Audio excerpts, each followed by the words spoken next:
하나님의 영광을 위하여. 네, 오늘은 성령 강림 대축일입니다. 여러분들 들어오시면서 카드, 성령 카드 하나씩 뽑으셨습니까? 네. 감사합니다. 오늘은 하나 드리시고. 네. 자, 열어보셨나요? 저 지금 한번 열어보겠습니다. 저는 진실과 슬기. 네. 위에 써 있는 거는 이제 열매 중에 하나고 밑에 있는 거는 성령 7은 중에 하나입니다. 여러분들, 우리 희진이가 한번 그 성령 카드를 한 16개 정도 만들어 봐라 그리고 이렇게 얘기를 했더니 희진이 에밀리가 이렇게 만든 거예요. 말씀이 성령 카드가 됐습니다. 그리고 하느님의 말씀은 도대체 얼마나 더 어마어마하겠습니까? 그것도 한번 생각해 보시고. 예, 그래서 여러분들 이렇게. 근데 이게 다 이런 열매와 은사가 각각 하나씩 있는 것은 아니고 우리가 다 연결되는 것이니까 생각해 보시면 좋겠습니다. 진실과 슬기. 네. 당분간 간직하면서 기도해야 될 것 같습니다.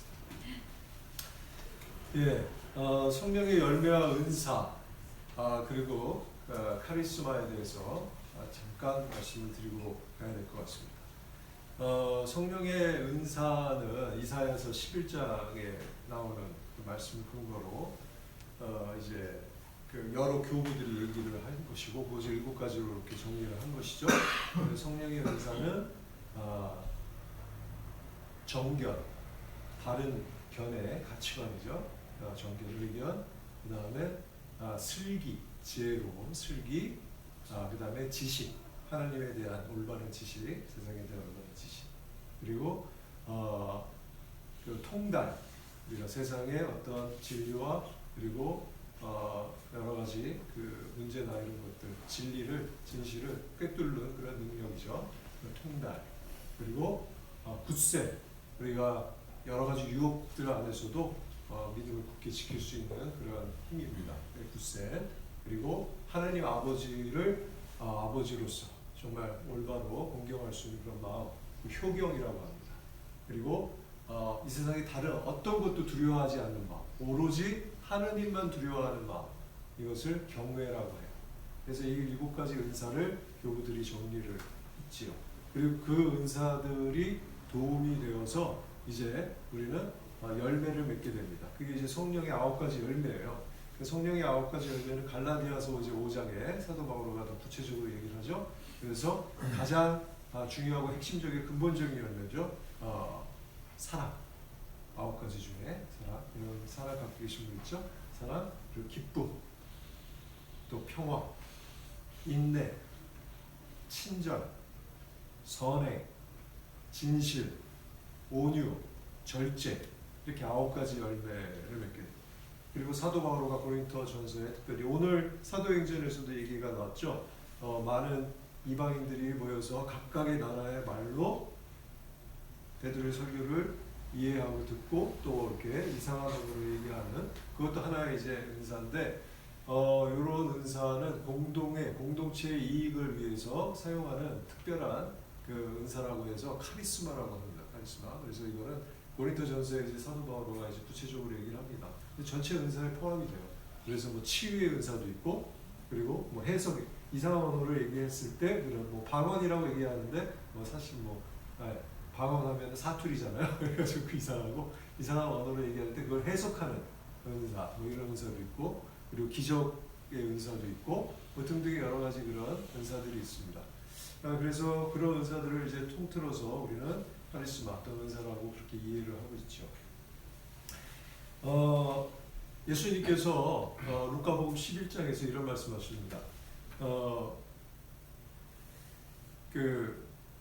이제 기도를 할 때, 구할 때 어떤 것을 너희에게 하나님께서 주실 것인가 이런 얘기를 이렇게 말씀하시면서 너희가 악하면서도 자녀들에게 좋은 것을 줄 줄 알거든. 자녀들이 뱀을 달라고 해서 뱀을 주는 아비가 어디 있고 돌 달라고 돌 주는 그런 애미가 어딨냐 라고 얘기하시면서 너희가 악하면서도 자녀에게 좋은 것을 줄 줄 알거든. 어? 하물며 하나님께서 얼마나 더 좋은 것을 주시겠느냐. 그러면서 성령을 얘기하시죠. 네, 성령을 주실 것이다. 네, 성령을 주실 것이다. 그래서 오늘 사도행전에 오늘 이 독서에서도 성령에 대해서 예수님께서 복음서에서도 내가 떠나고 이제 성령께서 너에게 협조자로서 함께 하실 것이다. 이렇게 얘기를 하신 겁니다. 자, 그렇다면 우리에게 이렇게까지 성령을 보내주신 이유가 뭘까요? 이렇게까지 성령이 우리에게 필요한 이유, 성령을 보내주신 이유가 뭘까? 오늘 제가 아까 서두에도 말씀드렸지만 오늘은 교회의 뭐라고요? 교회 생일입니다. 생일. 성령 강림 대축일은 생일이에요. 교회의 생일. 교회의 탄신일이라고도 합니다. 왜 그럴까요? 왜 그렇겠습니까? 사도행전에 처음에 예수님께서 부활하신 예수님을 제자들이 만나기 전에 제자들은 뭘 하고 있었죠? 네? 다 뿔뿔이 도망갔다가 또 자기들끼리 또 이렇게 모여가지고 서로 정보도 교환하고 하면서 뭐 하고 있었습니까? 다락방에서 이런 숨어서 뭐 하고 있었어요? 네? 두려워 떨고 있었어요. 두려워 떨고 있었습니다. 아씨 어떻게 되는 거야 이제? 어디 잡혀가는 거야 뭐야 이게? 너무 무섭고 그런 두려움 속에 있었죠. 두려움 속에 있었어요. 무슨 선교는 고사하고 두려움에 떨고 있었습니다. 예수님의 말씀은 전혀 아무것도 기억이 나지 않았어요.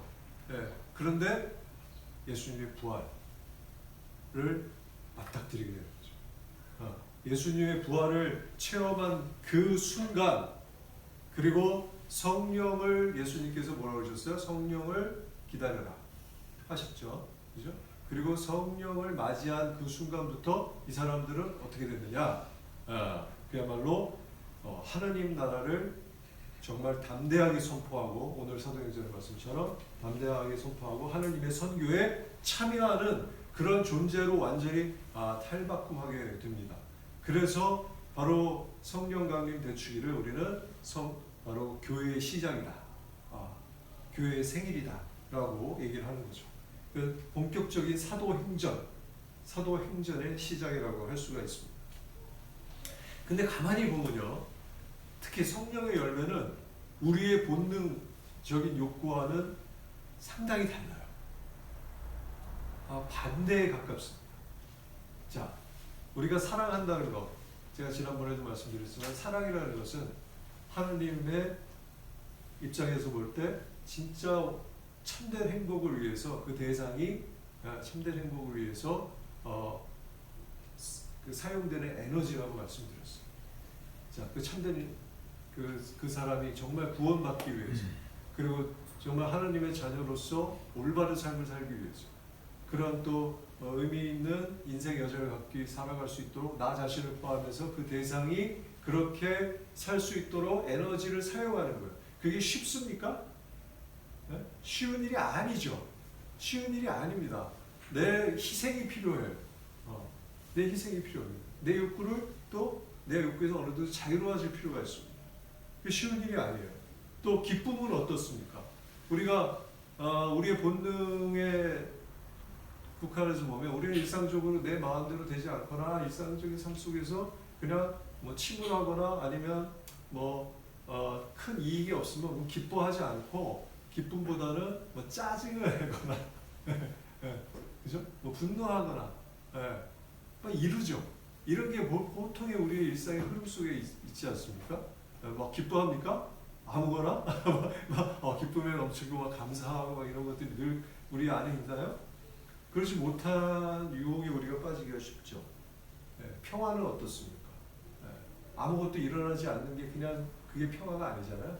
평화는 그 안에 흐르는 그런 만족과 또 평화, 또 기쁨과 하나님과의 일치 안에서 일어나는 그런 역동성이 있는데, 어쨌든 그런 평화나 이런 것들도 우리의 욕구하고는 사뭇 거스르는 그런 요인들이 많죠. 나머지 인내, 절제 이런 것들은 더 말할 나위도 없고, 그런 열매들은 사실 우리의 본능과는 상당히 다르다.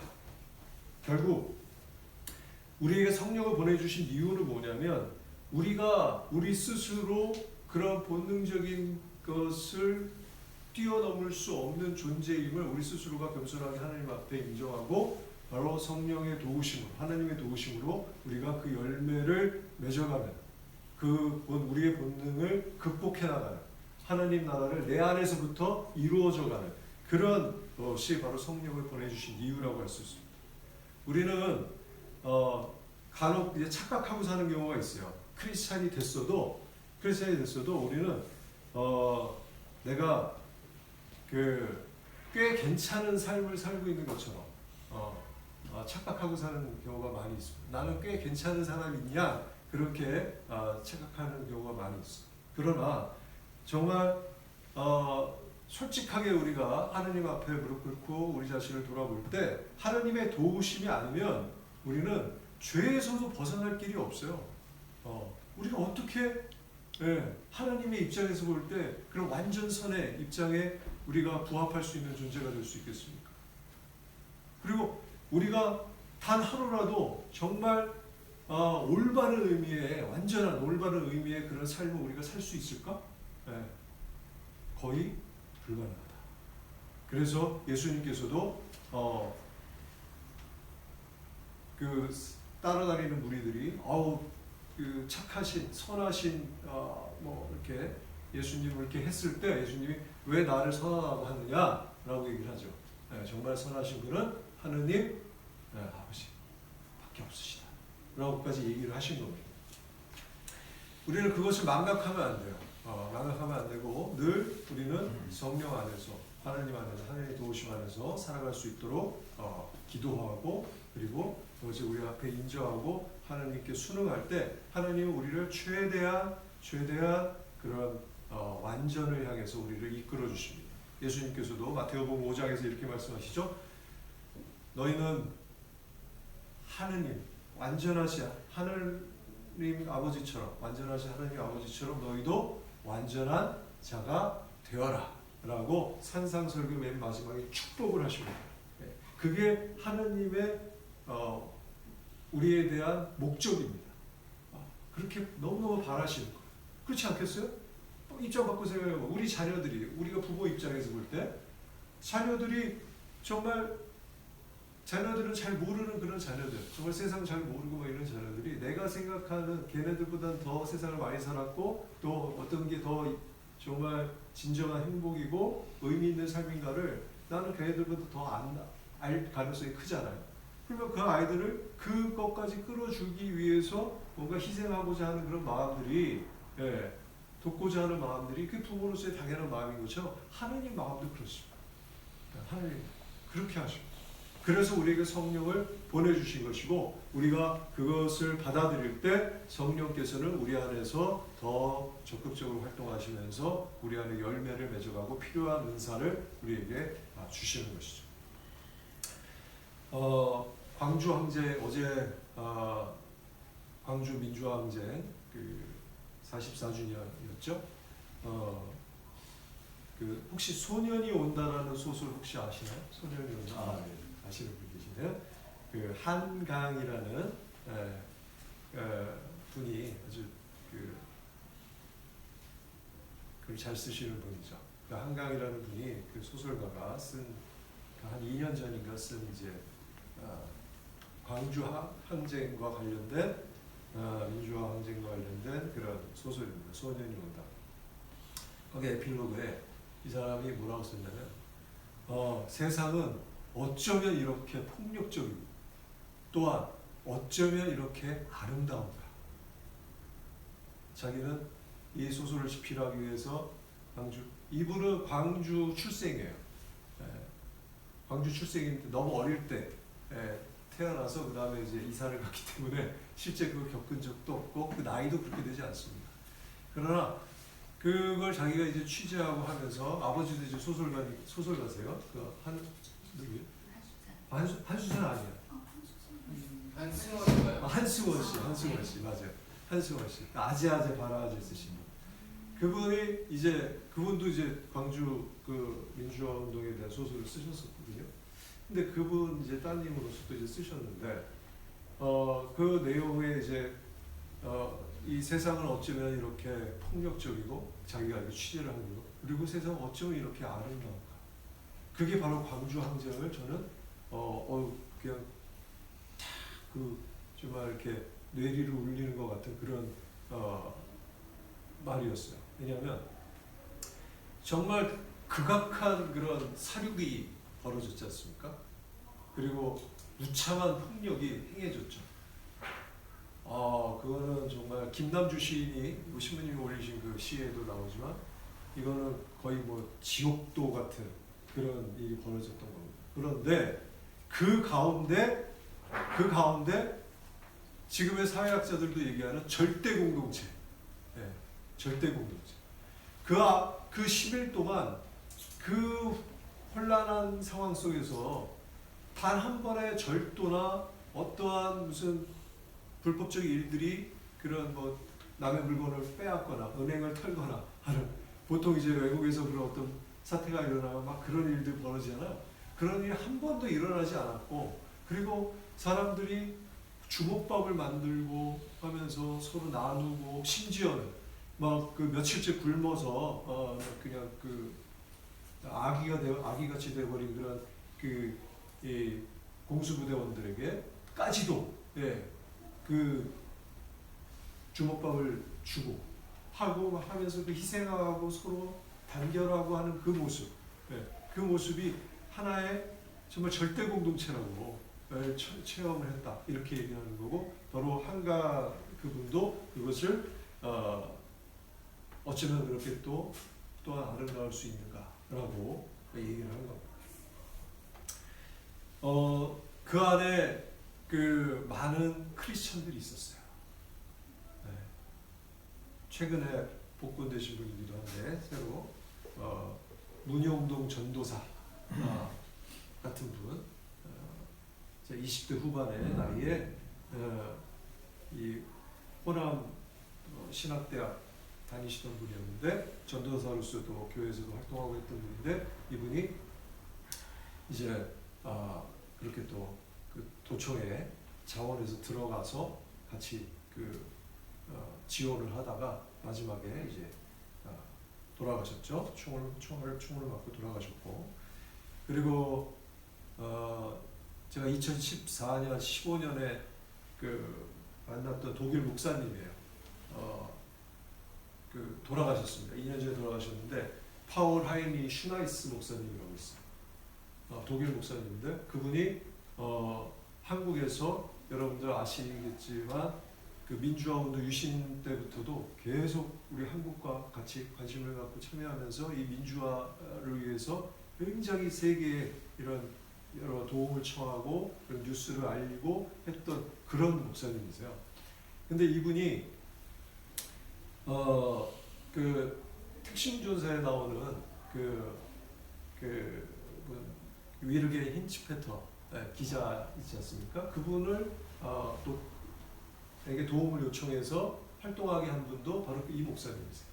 이런 분들 또 문익한 목사님, 그리고 김대중 씨도 마찬가지죠. 김대중 대통령도 이제 크리스찬이지 않습니까? 뭐 지학순 주교님을 비롯한 그런 여러 또 성직자들 등등의 그리고 또 이름 모를 많은 분들이 그 안에 그리스도인으로서 자기 십자가를 지고 그리고 참여했었던 거예요. 이거는 우리의 인간의 보통의 본능을 벗어나는 초월하는 일을 선택을 한 겁니다. 성령께서 이끄신 거예요. 성령께서 함께 하신 거예요. 그 열매를 맺은 거예요. 그리고 그것이 결국 우리 시대의 민주화의 역사 안에 굉장히 중요한 분수령이 되었던 사건이 된 것이죠. 반면에